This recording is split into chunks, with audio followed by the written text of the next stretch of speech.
Отбасымызда алтаумыз. Ең үлкені мен болғандықтан, арғалайтын жүгім де оңай болмады. Маскүнем әкеміздің жұдырығынан іні-сіңлілерімді қорғаштаймын деп, өзім талай әкемнің таяғының астында қалатынмын. Ата-анамның жағдайын ерте түсініп, тірлікке ерте араласып, ерте есейгенмін.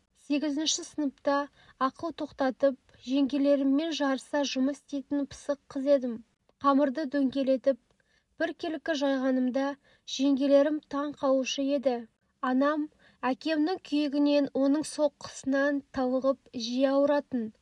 Сонда да маған еш нәрсені сездірмеуге тырысып, ауруы жанына батып жатса да сырт көзге байқатпады. Мен анамды жақсы түсінетінмін. Өзім қатарлы қыздар енді айнаға қарап, шашын тарай бастағанда, өмірдің аурулығын түсінбей, жас дәурен балалық шақтың қызығына малынып жүргенде, мен қатал тағдырдың тепкісін анаммен бірге көріп жүрдім.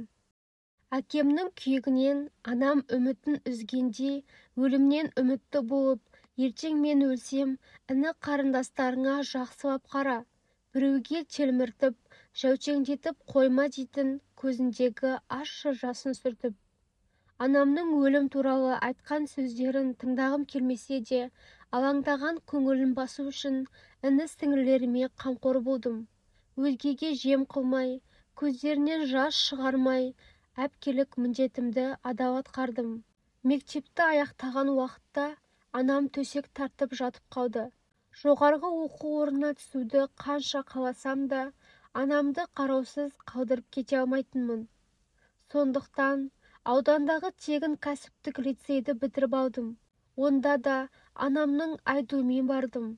Өзім қаламағандықтан, әрі анама қарайтын адам болмағандықтан, білім алудан бас тартқанмын. Анам әдеттегі сөзімен, қазір оқып алмасаң, ертеңгі күні кімге алақан жаясың?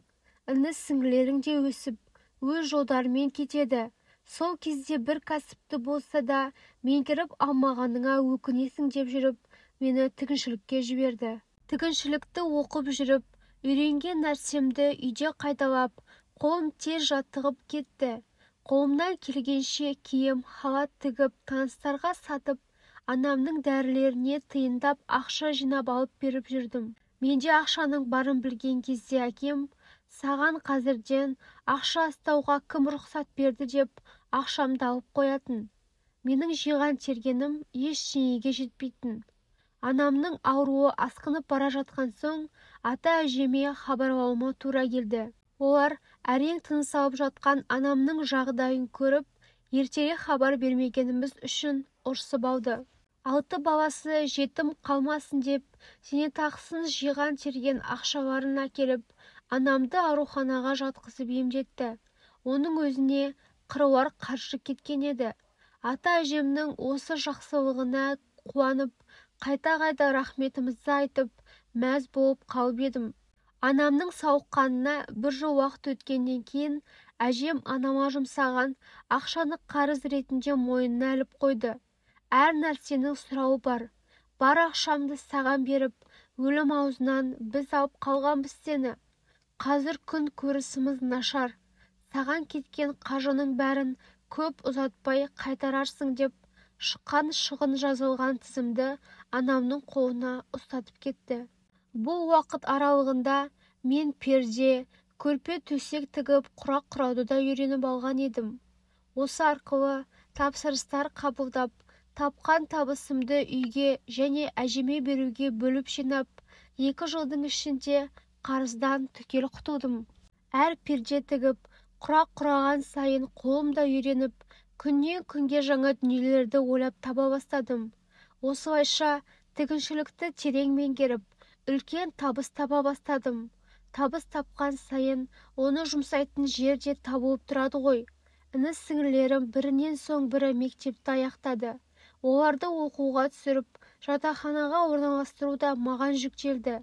Есейген перзенттерінің алдында мас болып, дөңгелеп жатқан әкемнің жанына батқан шығар. Біртіндеп арақты азайтып, сәждеге бас қоя бастады. Жағдайымыз жақсарып, жақсылықтың беті бері қарай бастады. Отбасымызды Алға сүйреймін деген ниетімді бірінші орынға қойып, тұрмысқа шығуды кейінге ығыстыра беретінмін. Өзімнен бұрын сіңлім тұрмысқа шықты. Оның тойы, құдалығын өткізіп, жүзі жерге қарамайтындай етіп абыроймен өткіздік. Тұрмысқа шығуға келісім берсем, дереу алып кетейін деп тұрған жігіт болмаған соң, отбасылы болуға кезекте тұрған інімді үйлендірдік. Бұл бір жағынан маған да жақсы еді. Анамның жағдайы не болып жатыр деп алаңдамаймын. Қызметін жасайтын келіні бар болғаны көңілімдегі уайымды басатын. 28 жасқа толғанда бір үйдің босағасын аттадым. Тұрмысқа шықтым екен деп бауырларымнан қол үзіп қалған жоқпын. Күйеуім түсіністікпен қарағандықтан бауырларымды түгелімен оқытып, жұмысқа орналастырып, сүйемелдеп жүрдім. Тапқан табысым үйіме, бір бөлігі бауырларыма тығып беретінмін. Өзімнің денсаулығыма мүлде қарамаған екенмін. Туа бойымды суық басқан, өкпемде қара дақтар пайда болып жатқан екен. 2 жыл уақыттан бері құрсақ көтере алмағаннан кейін толық емделуге бел будым. Содан тағы 2 жылды араға салып, 4 жыл дегенде құрсақ көтердім. Асығып, саруа күткен перзентіміздің өмірге келуін сәт сайын ойлап, күн санап жүрдік. Кеш тұрмысқа шыққаннан кейін босануымда оңай болған жоқ. Кесір тілігі арқылы ұлымды жарық өмірге әкелдім. Ұлым тым мазасыз болды. Балам жылаған сайын жүрегім езіліп, не істерімді білмей дал болып қалатынмын. Адам басына күн туғанда кімнің жанашыр екені байқалады ғой. Мен өмірімді ата-анама, бауырларыма арнаған едім. Солар үшін түнде де ұйықтамай, көз майымды тамызып еңбектенгенімді ешкім ақтамады. Бәрі өз жағдайларын дұрыстап алған соң әпке керек емес болып қалған. Тіпті анам да кеткен қыз деп маған уақыт бөлмейді. Басқа қыздары да тұрмысқа шыққан.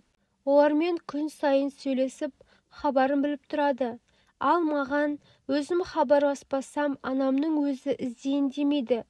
Мүмкін анам маған сенгендіктен, кез келген тығырықтан шығар жолды тауып кететіндіктен онша алаңдай бермейтін шығар. Десе де, тұңғышы емеспін бе? Мен де тұңғыш перзентімді өмірге әкеліп тұрмын. Бірақ анам қоңырау шалып, жағдайымды сұрап, ыстық сорпасын алып келген жоқ. Өзімді керексіз, ол үйдің тізімінен шығып кеткен жандай сезіндім де өкіріп жыладым. Жеуге тамағым жоқ. Әрі ата-анама, бауырларымның іздеп келмегеніне ренжіп отырғаннан кейін де сүт шықпай әбіржідім. Перзентханада жанымда жатқан барлық келіншектерге туған туыстары ағылып келіп жатады. Ал маған бір күні күйеуім, 2-ші күні енем ғана келеді. Қасымдағы келіншектерден ұялып кетемін. Баламның сүтке тоймай жылап жатқанын көріп аяп, өздерінде бар тамақты маған береді. Алмасам, балам аш қалып жатыр. Алайын десем, намыстан жарылып кетейін деп жүрдім. Қашанғы ренішімді ішке сақтамақпын, дедім де, анама қоңырау шалған күйі ішімдегіні ақтарып салдым. Менің босанып жатқанымнан хабардар болса да, іні-сіңілерім өздеріне керекті нәрсені айтып хабарласып тұрып, бір ауыз жағдайымды сұрамағанына ызам келіп, бәріне ашуымды ақтарып шықтым. Өздеріңнің проблемаларыңды айта бергенше, неге менің жағдайымды бір сұрамайсыңдар? Қашан шығасыз, не жеп жүрсіз, балаңыз қалай, еш жеріңіз ауырып жүрген жоқ па, сүт шықты ма, бала тойып жатыр ма, бәр нәрсеңіз жеткілікті ме, еш нәрсе керек емес пе деп, неге бір ауыз сұрамайсыңдар? Анамның түрі анау, бір хабарласып құттықтаудан арыға асамай, шамасы жетпей отыр. Әкем болса, еш қашан перзентім, немерем деп еміреніп іздеген емес.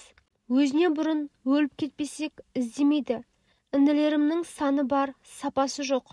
Үйленіп алып, әйелдерінің жанынан шықпайды.